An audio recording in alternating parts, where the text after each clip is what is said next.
Alright, so we've got dy dx is the instantaneous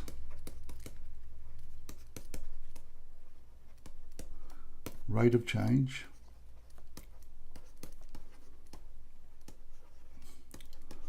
of y with respect to x.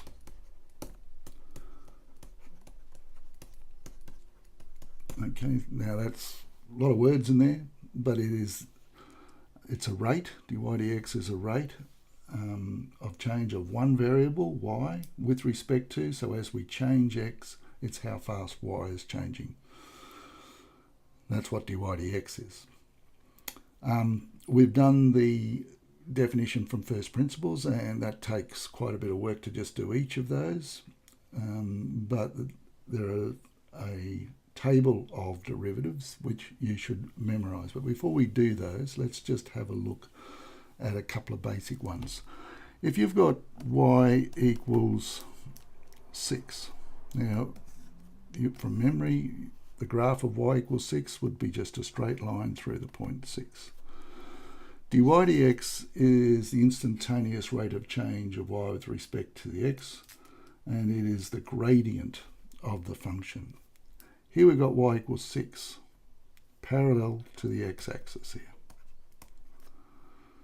Now if it's parallel, what's the gradient of this line here? What's the gradient of this function?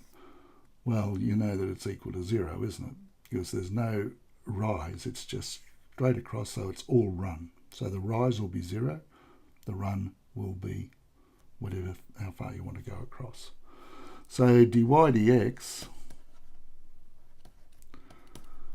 if I do the derivative of both sides, dy dx is derivative with respect to x of 6, and dy dx is the gradient of this line, and that's equal to 0.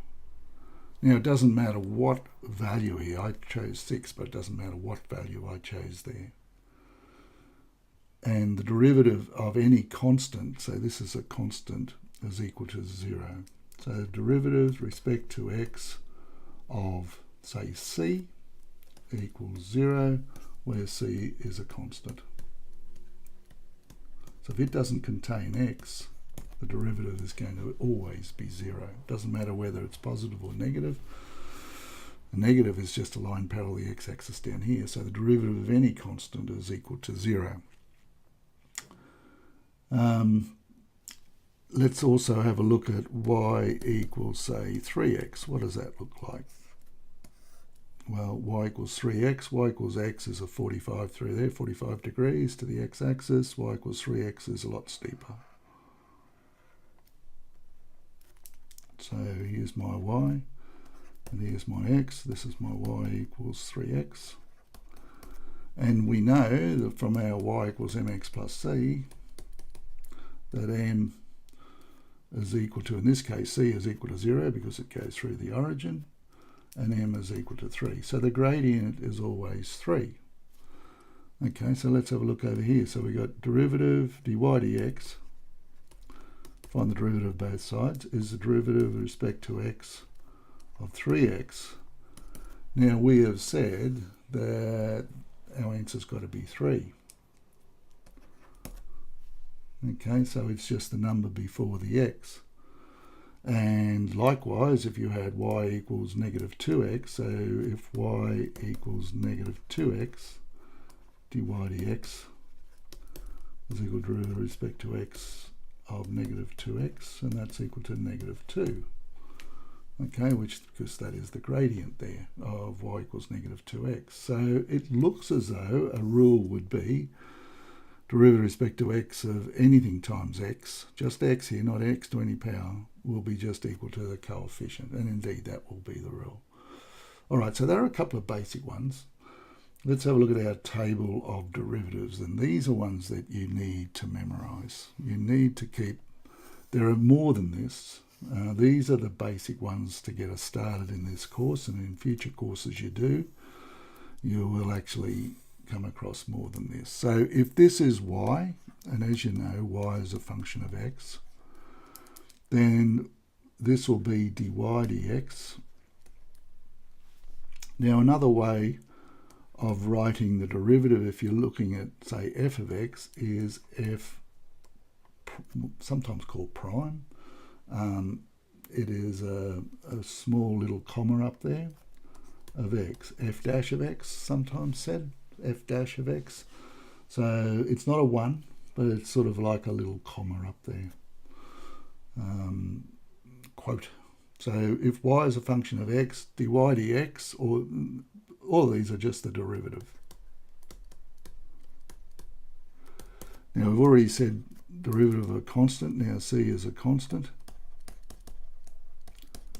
equals 0. Now instead of us writing sort of ax and then say derivative is equal to a, or mx and the derivative is equal to m, we'll get a little bit fancier than that. We'll do some powers. So we've got ax to the n. So we've got a coefficient and then a power. Now the rule is to find the derivative is you bring that number down to the front. So we've got n, a, x, and then you take 1 off that power.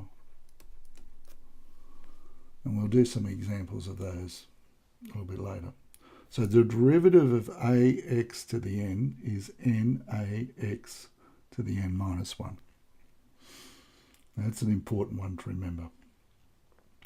Our example up there where we had 3x, well, a was 1 and n is 1. So if you apply it, you'll get x to the 0. And anything raised to the power of 0 is 1, so that's why you just get the 3, which is the a value there.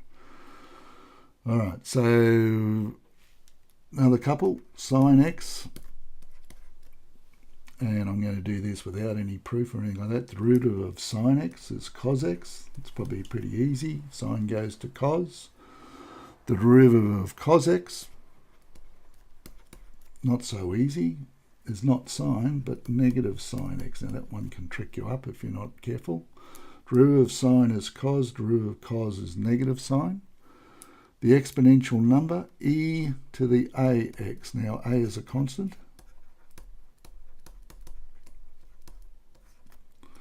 Derivative of e to the ax is a e to the ax. So you don't take anything off the power with this one. When it's e to the power, this is x to the power up above, and you take 1 off the power. When you've got e to the ax, it just stays as e to the ax. But whatever number is in front of the x up there has got to come down the front when you find the derivative. And the last one is ln of x. Now ln, don't forget, is natural log, can be written as log to base e of x. Now this one comes out of the blue too. It's a little bit different. The derivative of that is 1 over x. 1 over x is x the minus 1. Okay, now the only other thing I should mention up here is you can only find the derivative of trigonometric functions, sine x or cos x, when x is in radians. And ditto for cos as well. So you can only find the derivative when x is in radians. If it's in degrees, and we're not going to do that in this course, but if it is in degrees, you've got to convert to radians first, and there's a way to handle that later on. All right, so these are derivatives. These are called the table of derivatives and must be memorized. You must know these off by heart as much as you know that 3 times 2 is 6. You must know that the derivative of ax to the n is nax to the n minus 1. Must know that. So let's just do one simple one. So we've got if y equals 4x to the power of 3 plus 3x, find dy dx. Okay, now when you've got a number of terms over here, where you find the derivative of each individual term. So you can find the derivatives of each. So dy dx, so we find the derivative of both sides is equal to d dx. That's find the derivative with respect to x of 4x cubed plus the derivative with respect to x of 3x. So you find the derivative of each of the individual terms. using our derivative of ax to the n equals nax to the n minus 1. So the derivative with respect to x of that. So from the table up here, the second one, derivative with respect to x of ax to the n, so we got 4x cubed. So that will be, bring the 3 down to the front, 3 times 4x to the 3 minus 1, you take 1 off the power, plus, now that's x to the 1, we use the same rule, so it'll be 1 times 3 x to the 1 minus 1, take 1 off the power. 3 fours, 12, x, 3 minus 1 is 2, plus 1 times 3 is 3, and then you get x to the power of 0. Anything to the power of 0, so that's equal to 0 there. Anything raised to the power of 0 is 1, so 3 times 1, or we can just write 3. If we had a constant here, plus, I'll say minus pi. Pi is a constant. So minus d dx of pi.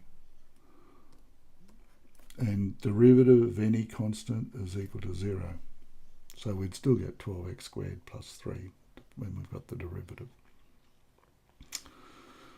Okay, so that's just a little example of how to apply this table of derivatives, but I can't stress enough that you need to just put those in the memory bank somewhere so you can draw on them for the future parts of this and other courses that you're likely to do in the future.